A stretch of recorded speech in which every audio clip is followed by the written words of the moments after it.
una forma más clara de pensar, tratar de mejorarme a mí mismo, a crecer internamente y poder ser como soy. Cómo actuar ante las situaciones de la vida. Tengo más seguridad de mí mismo. Logro entender el porqué. a ser más tolerante. Me ha transformado en una mejor persona. Herramientas para conocerme a mí mismo. Cambiar cosas en mí.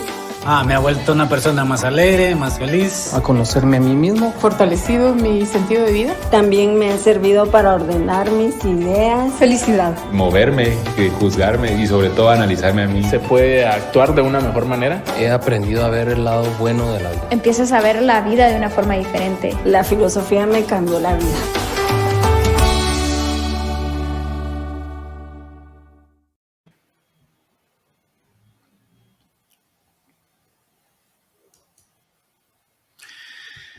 Hola a todos en Facebook Live, bienvenidos a esta transmisión donde hablaremos acerca de lenguaje, la evolución del lenguaje. Y también hablaremos un poco de filosofía, ahí les tenemos preparadas algunas cosas. Mi nombre es David Elizondo, soy voluntario de la organización Nueva Acrópolis. Y pues me acompaña otro voluntario hoy, que es Paolo. Hola Paolo, ¿cómo estás? Hola, ¿qué tal David? ¿Cómo estás? Qué bueno verte y qué bueno saludarlos a todos también en casita. Espero que estén muy bien. Gracias, Paolo. Pues bueno, nos convoca un tema que a mí siempre me ha gustado mucho. No soy experto, ¿verdad? Pero estoy aquí para aprender un poco con Paolo, ¿verdad? Ambos les traemos algunas preguntas de enfoque, unas imágenes por allí, algunas reflexiones más que todo acerca del lenguaje. Y a mí me gustaría partir de una observación tal vez muy obvia, pero es que porque hay tantos idiomas, porque hay tantas lenguas, ¿verdad? Creo que son como 6,000 o una cosa así, 6,000 idiomas. Me parece una cosa exagerada, ¿verdad? Pero pues eso, incluso pues aquí tengo un pequeño mapa, ¿verdad? De un poco la distribución de algunos idiomas y obviamente eso tiene sublenguas y todo esto. Pero me parece algo interesante, ¿verdad? Que hayan tantas y tantas lenguas e idiomas. Entonces, tal vez arranquemos con eso. ¿Qué piensas, Paolo, de esta distribución, de este fenómeno? Bueno, pues en primer lugar, como hablamos en esta charla que tenemos, la evolución del lenguaje, hablar de estas lenguas, de cómo están distribuidas geográficamente, nos lleva a millones de años en el pasado, a pensar que es una evolución no solo de lengua, sino de los humanos en general, de toda la raza humana que vivimos y que habitamos estas tierras, ¿verdad? Y que hemos desarrollado el lenguaje. Entendiendo el lenguaje como ese conjunto de signos que nos ayudan a comunicarnos. Signos que pueden ser sonoros, por ejemplo, como es el habla, que es uno de los más comunes que desarrollamos. Signos gestuales también. No hay mejor lenguaje que el lenguaje no verbal, dicen, ¿verdad? Es el que expresa un poco más, llega más adentro. Incluso hay un fenómeno que se ha visto que como en un aeropuerto o en algún lugar donde hayan personas de diferentes nacionalidades con idiomas diferentes, van a poder entablar una comunicación con gestos, señas, haciendo, ¿no? Ejemplificando. O también signos gráficos, como sería la escritura, que fue uno de los grandes avances y ese paso que nos llevó. Y curioso que las primeras escrituras empiezan por contratos, por decir, yo voy a vender esto, alguien más lo va a revisar, ¿cómo le hacemos? Sería algo así como que pedimos hoy día en una app y entonces poder fijar las bases de ese contrato, ¿no? Entonces, el lenguaje, toda esta distribución de lenguas nos lleva a hablar del lenguaje en sí, ¿verdad? El lenguaje como todo este símbolo. Y bueno, también podríamos hablar un poquito sobre la evolución de los humanos en general, ¿verdad? Dicen que diferentes estudios muestran que el Homo sapiens va conforme el tiempo mostrando diferentes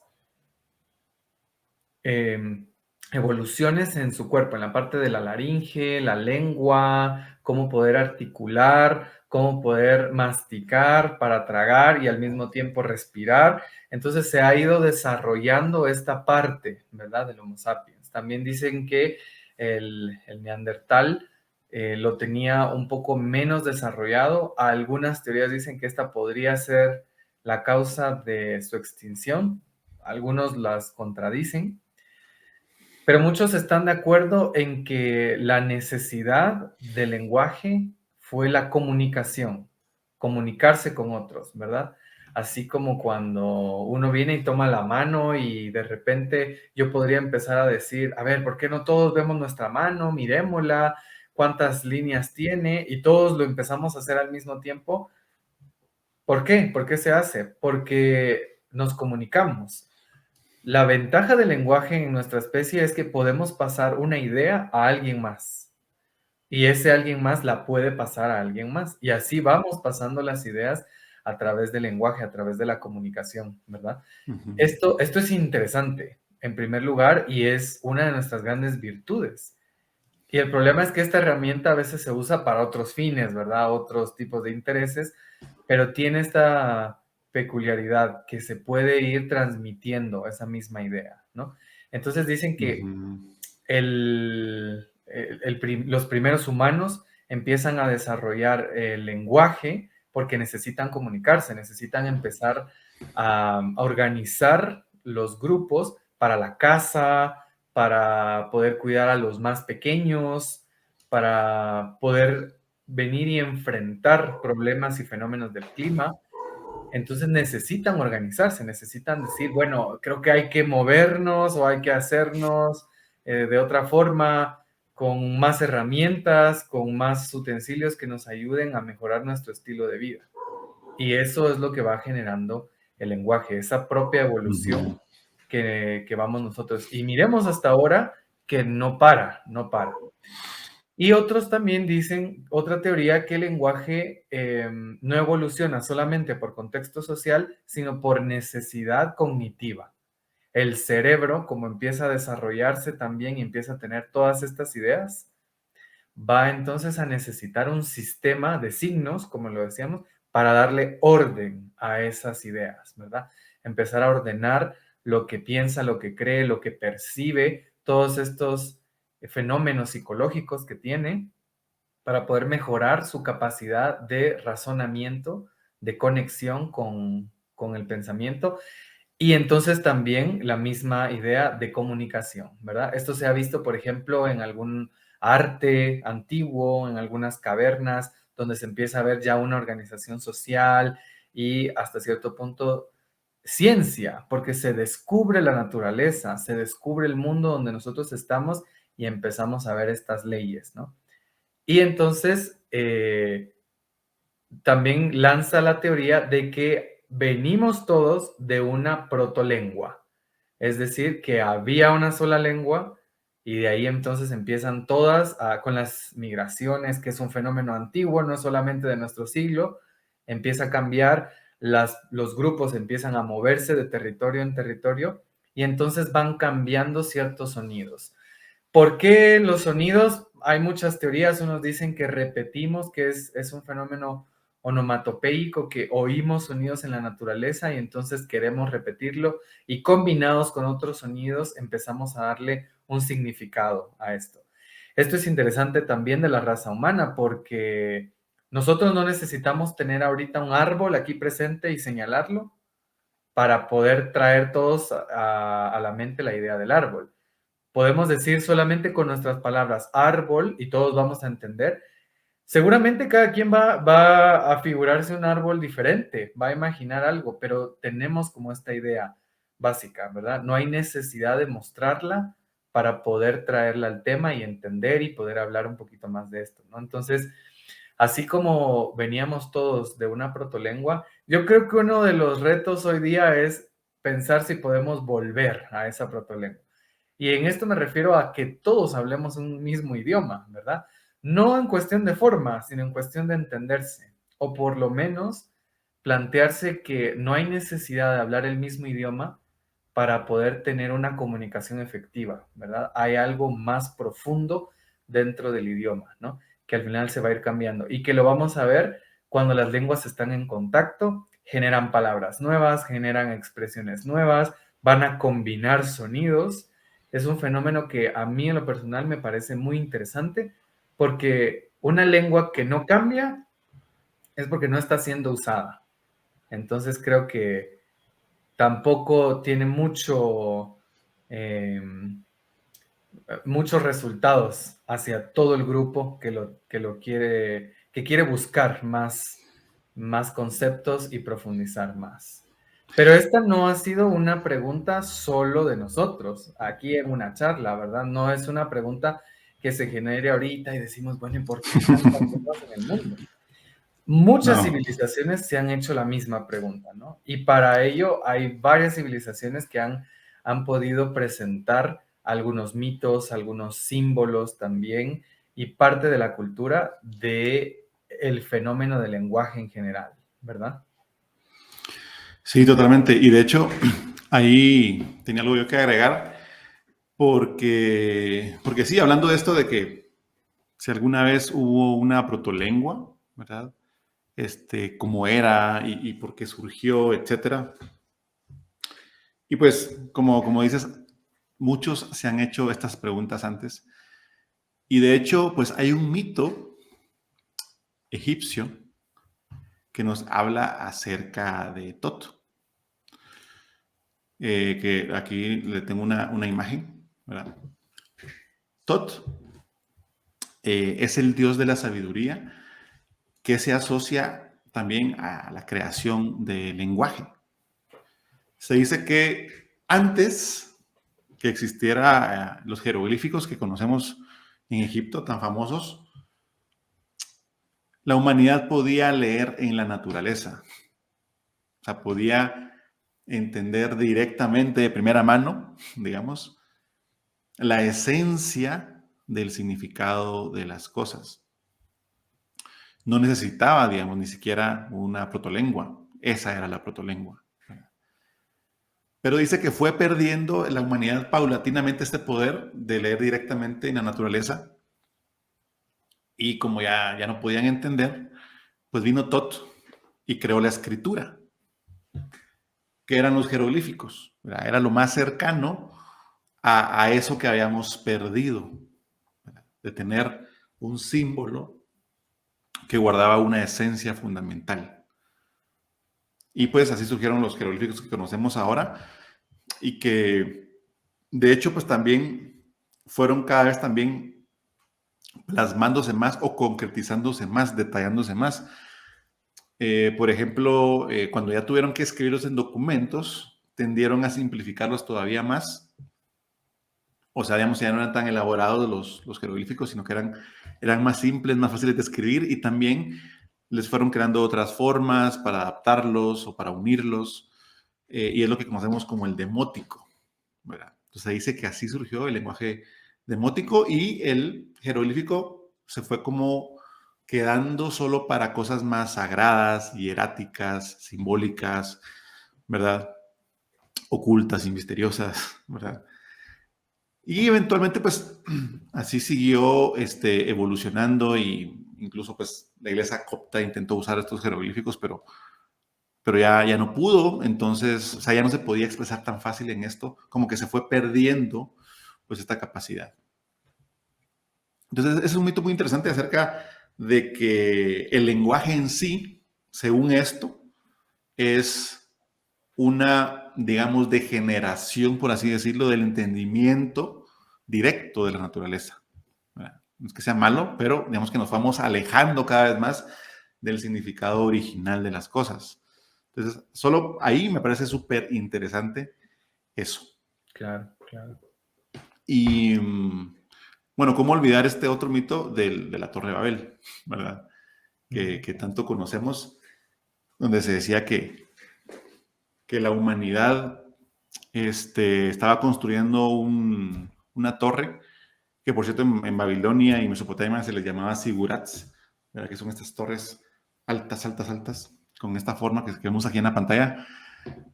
y que por su soberbia de querer llegar tan lejos, pues se les castigó dándoles muchas lenguas, y entonces ya no se entendían y se tuvieron que dividir y se extendieron geográficamente, ¿verdad? También es otro mito de por qué se extendieron estas lenguas, ¿verdad? Pero en principio es interesante ver que la unificación de la lengua ayudaba al ser humano a ejecutar proyectos, ¿verdad? Así como, bueno, tenemos que construir algo en comunidad, tenemos que lograr esto, bueno, por lo menos tenemos que tener un idioma, ¿verdad? Que nos unifique. Y a partir de eso, lograr este proyecto que era una torre, ¿verdad? Pareciera que incluso fue castigo el darnos diferentes idiomas, ¿verdad? Pero pues interesante, ¿verdad? Hablando de los mitos, ¿verdad? Y bueno, todo ello a mí, ¿verdad? Me parece súper interesante, pero también me lanza una cuestión de que todas estas cosas a lo largo de la historia se han ido formalizando a través de las costumbres, ¿verdad? O sea, las costumbres es aquello que repetimos una y otra vez, generación tras generación, y lo repetimos por algún motivo, lo repetimos porque lo encontramos válido, ¿verdad? Le encontramos algún valor en repetirlo. Entonces, en esta repetición, me imagino que se fueron asentando algunas características, digámosle, normas de cómo nos vamos a comunicar, aunque no fueran explícitas, digamos, pero se iban entendiendo que ahora la norma es esta, ahora la norma es esta. Y eso pues evolucionó también hasta un punto donde sí se llegaron a formalizar cosas. Y un personaje que se me viene a la mente aquí es Aristóteles, ¿verdad? Aristóteles para mí es el filósofo de la formalización de las cosas, pues en su retórica, en su poética, el libro de las categorías, y cómo describió también cosas como los relativos, el verbo, los conectores, la lógica que hay detrás en hablar, ¿verdad? Y eso me parece a mí muy interesante, que no lo había visto antes, digamos, de él, por lo menos evidentemente no está registrado. Y en esa forma, digamos, que conocemos hoy en día tan categórica, ¿verdad? Totalmente, sí. Él es un punto de partida para muchos estudios de lo que de la palabra griega se tomó, la gramática hoy día, ¿verdad? De grama, que era las letras, las gramas, y tecné, como entendía como técnica o como el arte. Así que era el arte de las letras, ¿verdad? De poder entender un poquito más cómo hacemos que de acá pase a escribirse y eso trascienda en el tiempo, ¿verdad? Pueda continuar esas mismas ideas.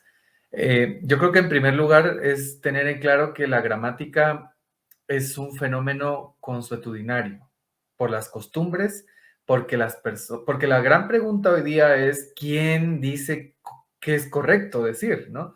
¿Qué vamos a decir? ¿Está bien? La pregunta es ¿cómo sé yo? ¿Cómo se dice? ¿Cómo se ha hecho? Y bueno, aquí hay muchos debates dentro de los lingüistas, porque hay unos muy puristas, otros más flexibles, como cualquier tema en sus bandos. Es entender también que algunos dicen, no, el idioma no debería cambiar, debería seguir siendo la misma palabra que hemos dicho toda la vida, y otros dicen, no, sí debería ser, porque la sociedad cambia, el idioma cambia. Pero lo que sí es que toda esta parte lógica del pensamiento empieza a tener que formar parte de reglas. Los idiomas son como las matemáticas. Por eso creo yo que a veces a muchos no les gustan, ¿verdad? O sienten como cierto rechazo, porque es todo un trabajo de buscar patrones y símbolos e identificar reglas que se van a ir repitiendo y repitiendo hasta que hay un patrón. Por ejemplo, dentro de nuestro idioma, el hecho de conjugar, de que no decimos yo tener, tú tener y él tener, sino que le vamos a agregar al final de la palabra una partícula para poder entender de quién se está hablando. Tengo, tienes o tiene.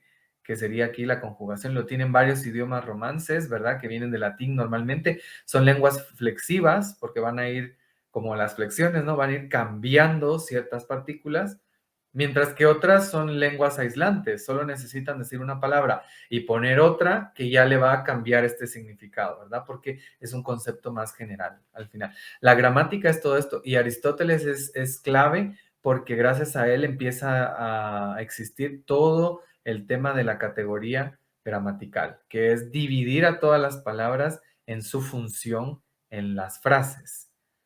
Por ejemplo, ¿quién es el sujeto? Bueno, hemos escuchado, ¿no? Sujeto, verbo y predicado, ¿no? Esto lo decían desde primaria, pero tiene mucho sentido porque tiene que haber un sujeto, por lo general hace una acción o la recibe, pero hay una acción y hay un predicado, hay un complemento que empieza a ser como circunstancial del lugar, de modo, todo, ¿no? Entonces empezamos a ver que si leyéramos la letra de una canción, vamos a encontrarle categoría a todas las palabras, porque tienen una función en general, ¿verdad?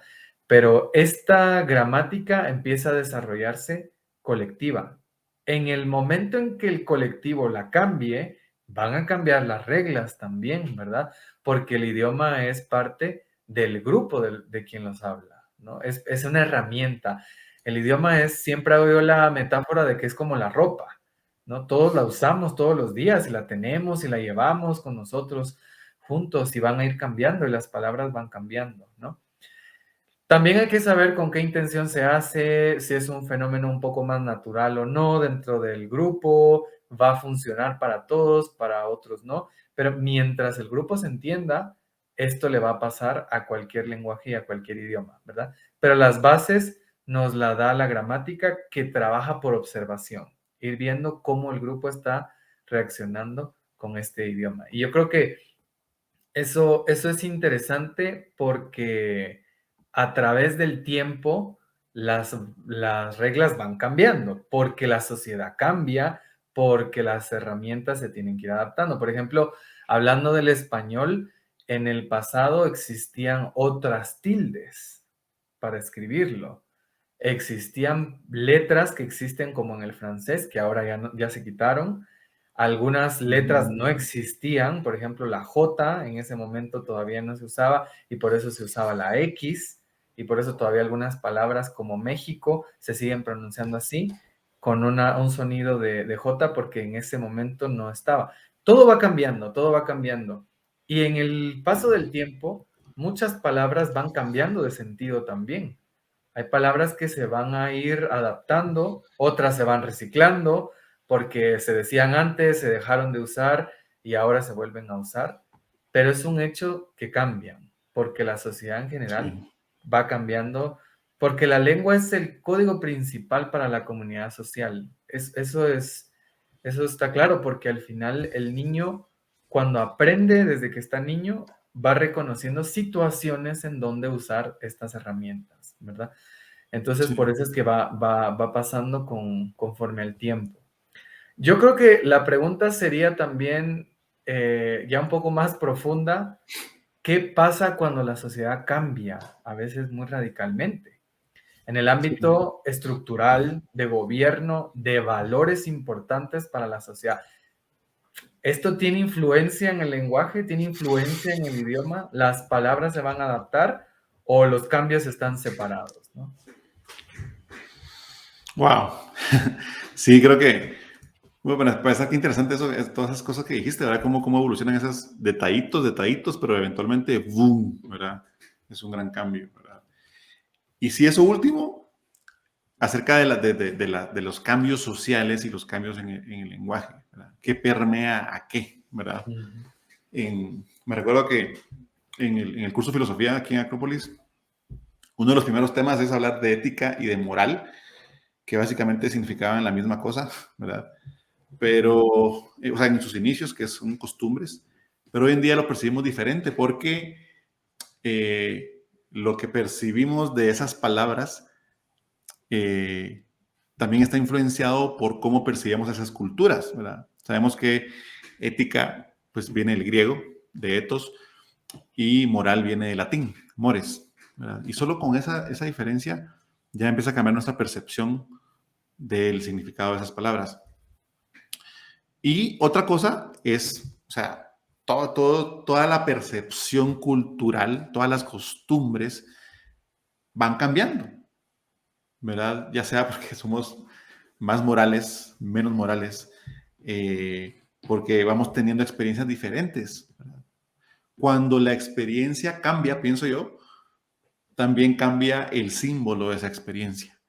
Y en este caso, el símbolo de esa experiencia es la palabra. Entonces, eso hace que sí, las palabras cambian de valor dependiendo el valor de las experiencias que estamos teniendo. Y eso, entre muchas cosas, yo creo que también traen, en un aspecto negativo, una pérdida del valor de las palabras, ¿verdad? Las palabras son más herramientas sin esencia, sin alma, ¿verdad? Ya no importa mucho qué palabras usemos, ya no importa mucho si son verdades, si son mentiras, si expresan belleza, si expresan repugnancia. Conforme van cambiando nuestras experiencias, va cambiando el valor de esas palabras y eso tiene consecuencias también sociales. Por ejemplo, a veces tenemos que explicar varias veces qué significa una palabra, ¿verdad? Porque no logramos que nos entiendan, ¿verdad? Otra cosa que tiene es que la misma palabra tiene un significado diferente para dos personas o más, ¿verdad? Y eso también tiene consecuencias muy, muy graves, ¿verdad? Porque, por ejemplo, a mí siempre me gusta poner este escenario y es que a veces usamos a la ligera las palabras como, por ejemplo, cariño o amor. Entonces, si una persona le dice a otra, mira, te quiero, pues está bien, las dos escucharon la misma palabra, te quiero, ¿verdad? Pero en la mente de cada uno hay un significado diferente, ¿verdad? Si les preguntamos a 10 personas qué significa la palabra querer, obtenemos 10 interpretaciones diferentes, ¿verdad? Bueno, tal vez 8, ¿verdad? O algo así. Pero la cuestión es de que entendemos diferente el significado de esta palabra. Entonces, cuando yo la digo, yo estoy entendiendo algo que quiero decir, pero mi interlocutor recibe otro mensaje porque para él significa otra cosa, ¿verdad? Y como a veces nos da miedo preguntar o es más cómodo asumir, pues nos quedamos con el significado que estábamos esperando. Y eso hace que después, cuando la experiencia demuestre la realidad, pues se demostrará que es lo que cada quien estaba pensando, ¿verdad? Y pues habrán problemas o no habrán problemas, no sé, pero digamos que este planteamiento de diferentes significados para una misma palabra plantea problemas de comunicación, ¿verdad? Entonces, ¿por qué dos personas perciben significados diferentes? Bueno, ya vivimos un poquito por qué, pero ¿qué piensas tú, Pablo? ¿Cómo se puede arreglar esto, verdad? ¿Tiene solución esta ambigüedad en nuestros días? Bueno, ¿cómo se puede arreglar? Creo que sería como una gran charla también para poder profundizar, ¿verdad? ¿Por qué pasaría? Creo que tal vez algunas personas, lingüistas, filósofos han ido viendo con el paso de los años qué es lo que le pasa a las palabras. Las palabras son parte de nosotros, así que es algo que nos pasa a nosotros también. Uh-huh. Las palabras no son palabras por cómo se escriben, por cómo se escuchan, sino por lo que representan, ¿verdad? Por lo que ese símbolo viene a colación a una conversación y entonces uno nota, ¿no? Como decir, te quiero, te amo. Y lo contrario sería no te quiero. Va a tener también consecuencias, ¿verdad? Va a tener... Y parafraseando una frase que decía Octavio Paz, que a la palabra se le escapa parte de la totalidad de su sentido. Porque a veces hay conceptos tan grandes, tan abstractos, que una palabra no podría encerrar por completo esto, ¿no? Por eso es que cuando uno tiene dudas dice, busquémosla en el diccionario, seguramente allí viene, porque ha habido alguien que se ha tomado la tarea de empezar a ver, con observación, a identificar qué significa la palabra, cuándo la usan los hablantes, ¿verdad? En qué situaciones vienen y entonces poder hacer una aproximación. Esto también es cierto rumor y creencia. No podemos creer todo al 100% en el diccionario porque los diccionarios recopilan lo que los hablantes dicen, ¿verdad? No es que lo dicten y lo fijen por completo. Al momento del paso del tiempo también lo van a cambiar, los hablantes lo van a cambiar y entonces se puede significar algo más, ¿no? Entonces yo creo que muchas veces estas ideas no pueden ser abarcables por completo. Y entonces ahí es donde se pierden. ¿Cierto? Yo pienso en palabras como vida, muerte, oscuridad en el sentido metafórico, la sabiduría, la verdad. Son palabras que no es fácil, ¿verdad? Y que las usamos tan común, ¿no? Cuando uno está hablando con alguien dice, ¿estás de acuerdo, verdad? O sea, la palabra verdad viene ahí a colación en la palabra, pero vámonos a más profunda, ¿verdad? Y por eso están los lingüistas, están los filósofos desarrollando, porque dicen, si hay una palabra, es porque este concepto es más grande y vamos a profundizar. Tampoco creer que porque algo tiene una palabra nueva es completamente nuevo. Muchos de los grandes valores y enseñanzas profundas de las civilizaciones, de grandes filósofos, de grandes maestros, han venido hasta nuestros días, tal vez con otro nombre, pero la idea es la misma, ¿verdad? Cambiarla a veces también no significa que cambie por completo la idea en general. Son ideas muy grandes, ¿no? Por eso es que dicen que se han ido alejando un poquito de esta protolengua, de esta lengua universal, pero poder tratar de llegar a ella sería usar las palabras como la real herramienta de las acciones, ¿verdad? Sí. De las intenciones, de poder transmitir algo que valga la pena transmitir, ¿no? Por eso es que la educación utiliza la comunicación, la política la utiliza, la religión la utiliza, la filosofía la utiliza, porque los humanos tenemos la necesidad de transmitir, de venir y decir, este concepto, esta idea, este modus viviendo debería pasar a otra generación. ¿Cómo? A través de la comunicación, a través de las palabras y, como decías, tratar de poder darle ese valor que se le ha ido perdiendo a las palabras y poder entenderlas mejor, poder reivindicar esta importancia que tienen.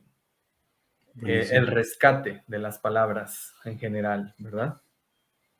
Sí. No, y de hecho, bueno, ya por la hora vamos a ir concluyendo un poco todas estas ideas, pero con eso que decís, yo lo agarro para tal vez concluir eso, ¿no? Que las palabras cambian, nuestras experiencias también van cambiando y por lo tanto el valor que le damos a esas palabras, pero sí que podemos rescatar un poco eso. Podemos decidir cómo vivir esa interpretación en nuestras vidas, ¿verdad? Y imagínense que venimos hablando desde que la protolengua era casi que leer directamente de la naturaleza sin necesidad de símbolos gráficos. Claro. Y de ahí después fue cambiando hasta ahora que tenemos, no sé, tenemos como un montón de palabras para expresar un mismo concepto. Y aún así no las usamos bien. Pero podemos empezar a rescatar algunas palabras que valen la pena rescatar por su característica de atemporalidad, digamos. Aquí en Acrópolis, pues en el curso de filosofía estudiamos este tema de que hay valores atemporales que trascienden el tiempo y valores temporales, ¿verdad? Que son cambiantes, ¿verdad? Y entonces sería bonito rescatar palabras tan grandes como el arte, como la justicia, como la política, ¿verdad? Que hoy están desgastadas por todas estas experiencias que hemos tenido, a veces negativas, pero las podemos rescatar. Y yo lo que propondría como conclusión es rescatémoslas viviendo su significado original. Lo que pensemos que significa esa palabra, vivámoslo. Claro. Transmitámoslo así. Rescatemos esas palabras, viviéndolas, ¿verdad? Que finalmente, pues, es el trabajo de la ética, ¿verdad? Ser coherentes entre lo que pensamos, lo que decimos y lo que hacemos. Y esa sería mi conclusión para el día de hoy del lenguaje y la filosofía. Y pues bueno, Pablo, ¿cuál sería la tuya? Sí, por supuesto. Yo, en primer lugar, diría que el lenguaje evoluciona porque nosotros evolucionamos. Es una herramienta. Y parte de ese concepto de evolución es importante para nosotros, ser mejores, cambiar, tomar de mejor manera lo que vivimos, poder expresar lo que sentimos y pensar en eso que se siente. Es todo un círculo, ¿verdad? Es toda una actividad que se va haciendo constantemente para que podamos encontrarle más sentido a esta vida, es poder evolucionar dentro y expresarlo fuera a través de las palabras. Pero yo también quisiera compartir también un proverbio árabe, es bastante interesante, nos muestra, más que una restricción, yo lo veo como una invitación a pensar un poco mejor en lo que se dice. El proverbio dice, si lo que vas a decir no es más bello que el silencio, no lo digas, ¿verdad? Entonces nos invita a poder conectar, porque todo este tema del que charlamos hoy nos lleva a preguntarnos si es el lenguaje el que moldea el pensamiento o el pensamiento el que moldea el lenguaje. Pero es un hecho que la filosofía siempre ha tenido en cuenta este fenómeno, ¿verdad? Poder pensar, poder conocerse a uno mismo, conocer el universo, conocer la naturaleza, a los otros, y a través del pensamiento ir conectando, ¿verdad? Ir mejorando esta interpretación y usa de herramienta las palabras, el lenguaje en general. Entonces, yo creo que es meditar un poquito más en lo que se dice, porque podríamos hablar de miles de teorías de evolución del lenguaje y de realmente entrar a mucho a profundidad, pero creo que dejaríamos de lado que es algo que tenemos todos los días y que hay que aprenderlo a usar. Es como una espada, es como una herramienta, es como algo que nos ayuda todos los días a trabajar y a hacer algo, y hay que ponerle la atención que se merece para mejorarla y para mejorar el entorno, ¿verdad? También a todos los que nos rodean, poder transmitir y recibir lo que vale la pena transmitir y recibir.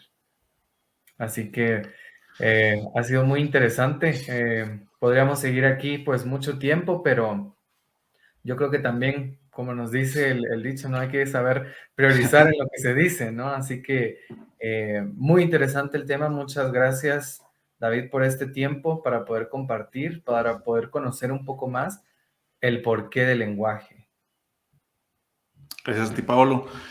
La verdad que creo que aprendimos todos algo, un poco o mucho, ¿verdad? Pues por lo menos yo aprendí varias cosas hoy y me quedo con esas reflexiones. Y no digo más porque es más bonito el silencio, como decía la frase.